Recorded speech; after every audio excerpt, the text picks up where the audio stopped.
Hey guys, it's SJ. How are you all? Welcome on over. I am still in Sweden. This is our beautiful Swedish summer house. So welcome around. I wanted to tell you today about an amazing Mind Valley quest that I've been doing that I want to invite you to join me on as well. So Mind Valley are kindly sponsoring this video, and I'm going to tell you the 5 top things I've learned from taking Dr. Shafali's Conscious Parenting Mind Quest. So they call it a quest because it's a totally different type of e-learning platform, Mind Valley, where it's all to do with self-improvement. And they're on this quest, this mission as a company that I've learned from talking to them to really elevate humanity. So all of the courses are around kind of personal development, but it might be like fitness, it might be financial health, it might be just brain training, all things like that. They've got Paul McKenna on there. Then they've got Dr. Shafali, who does this amazing conscious parenting that she's kind of come up with herself. She's invented it, and she says herself it totally challenges where you've ever thought about parenting, and it really has. As somebody who's done a lot of reading about gentle parenting, positive discipline, I was really interested because I've seen her TED talk. I know she is huge, and I thought, oh, I'm not going to learn so much. Because I've only done 1 week and I've learned so much. It almost takes time to process, and today actually I'm just on day 7. It was a meditation day. Thank goodness you have that time to sit and really think things through. So the course is amazing. I'm going to tell you my 5 top nuggets in a minute, but I'll tell you more about Mind Valley because the first 1,000 of you who click the link below will get a free 7-day trial to unlock all of their 40 courses. So you can do any of them. You can do the conscious parenting one that I'm doing for free. It's a 5-week course, but you can do it at your own speed. But there's so much on there, so much personal development you can do. And I know that a lot of us are on summer holidays now, our kids are going back to school. It's a really good time to take some time to do some self-improvement, spend some time on yourself. And I've just been doing it when I'm out for a walk or just when I'm doing my makeup, because they're like little video courses. So instead of just like watching a YouTube video, I'll just pop my course on or listen to it on my as I'm out for a walk. So it really fits in with day-to-day mum life as well. So do go ahead, take advantage of this really kind offer from Mind Valley. I'm going to tell you the top 5 nuggets that I've taken out of Conscious Parenting course by Dr. Shafali. She is incredible. I think that she talks about things in such a beautiful way that I almost feel I'm going to do a disservice with these 5 tips, but this is what I've taken out that really made me think, yeah, this is super different to anything I've done before. And number 1 is that she says parenting has nothing to do with our children. Nothing to do with our children or our children's behavior.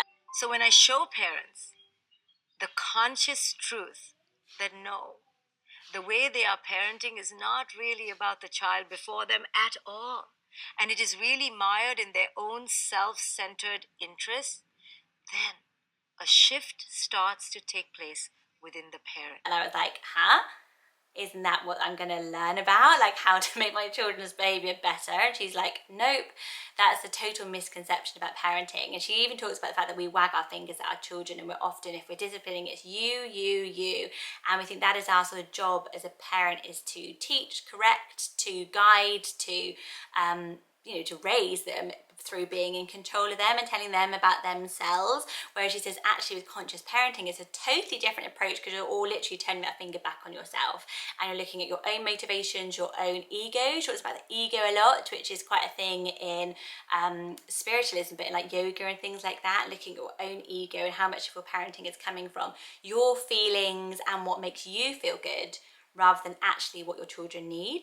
So I found that absolutely fascinating. She said, we expect parenting to be a natural thing, to come naturally to us, and it's often why we feel a lot of guilt and shame and don't like to ask for help with our parenting, or mask the bad bits of our children's behaviour, because we think it should come naturally, because it's natural to give birth and all this stuff and to become a parent. I know I'm sweeping parents under birth parents there, but you know what I mean. So she says, it's often a natural thing. So we feel that the parenting side should be natural, but it's not. It doesn't come naturally to people, just like driving a car. It doesn't come naturally. Like riding a bike, we expect a bit of training and help, and that's what you'll get from this course. The second thing she said, which I found really eye-opening, is she does it in a much better way than this, but that children will basically adapt to our peer pressure more than anyone else's in their life.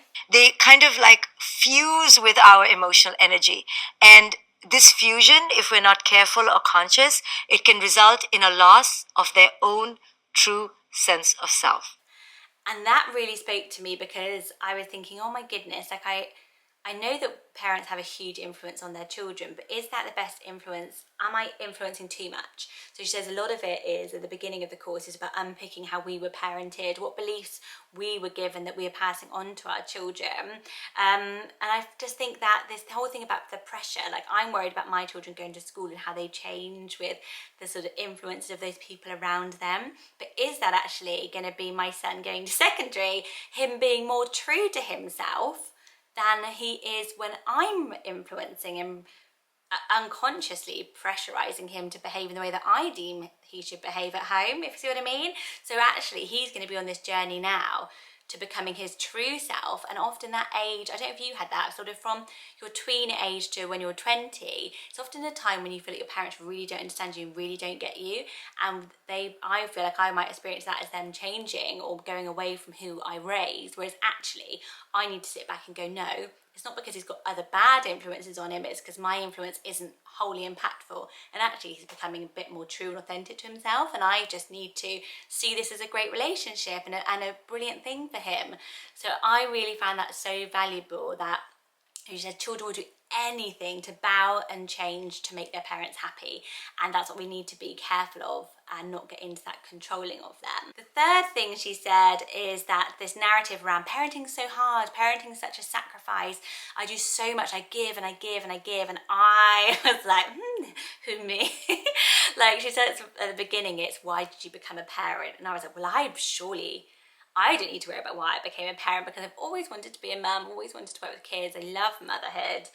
And that is totally then my storytelling talking, and this narrative that if we talk all the time about parenting being something that they owe us, that they owe us because we are their parent and it's hard work for us and we put a roof over their head and I have to work to provide for them now. This is a child, she says, we had this storytelling vision of what our children would be like, what birthdays would be like, what holidays would be like, what Christmas Day would be like, before we even had that child. Was I really that self-absorbed that I literally had created this movie of how my child would be, how her childhood would turn out? And like a tyrant dictator, I was mad when she didn't follow my lead? Was I really this insane? And then we build up this expectation on this tiny little soul that's never existed, doesn't even know it's, that we dreamt of what their 5th birthday would be like, because we did. I definitely did. So it's just a fascinating thing of going, actually, we do have egos and we do have narratives in our head that we're trying to lift our children's expectations of our children become under. And it just really blows my mind. So she talks a lot about this realizing that your child is their own soul, and that therefore you don't have the right to control them, to punish them, to coerce them into behaving a certain way, even on those special days, because that's only about us, nothing to do with them. The fourth one, she says, I loved this phrase. She was saying that the course is going to teach you to consciously respond rather than unconsciously react. And I loved that because I often feel like we're on the back foot as parents, and this sort of is going to help me to really get a few steps ahead and really think, so that I know how I'm responding. And that's why I love gentle parenting in general and making these videos and talking about positive discipline, because I love to have tools at my sleeve so that I can be the best I can be in the tough bit. She talks about, in a really cool way. So she says, when our child disobeys us, what would we rather, that they blindly obey us or they act within their true self? And the last thing she talked about is projection, and I wanted to share my personal story about projection with you, because she says, are we really responding to what they're telling us, or are we projecting this big kind of, emotional baggage that we hold onto them? To reflect on what are the many ways in which you unconsciously, preemptively design your child's life and how things are going to unfold, all in your mind, and then superimpose this way of being onto your children. So my example of this is quite funny. So Freddie, when he started school, he used to come out every day and I would say to him, who do you play with? Because I was so conscious of friendship. Friendship was massively important to me. I always had really good friends. So I never really had mad lonely moments, because I've had the same best friend since I was 3. But, that whole idea of being left out in the playground just always makes me feel really sick. So I said to him, who do you play with? And he always said I play by myself. And I would react like really sad for him. I'd be like, oh, well, maybe tomorrow you could ask this boy to play, or do you want to have a play date at school, like trying to solve this as if this was a problem for him. And it was only literally months later, I think, that I went for a parents' evening and his teacher said, Freddie's really great because he loves to play by himself and his imagination in the playground. He comes up with these amazing games for himself and he's so content and happy. And I thought, oh my God, all this time I've been projecting that this is a bad thing that's happening to him at school, and he's actually having this amazing break from being in the classroom with 30 children, the ability to go off and create his own imaginary game and be perfectly lost in his own world for 15 minutes. The teacher was like, he loves it, he looks so happy. And I thought, wow, like that is projection. And now I always say to my children, who should you play with? And they say, play by myself. They all say it, and I go, that sounds amazing. Who wouldn't love to do that? So those are my 5 top things I've learned from this conscious parenting course so far.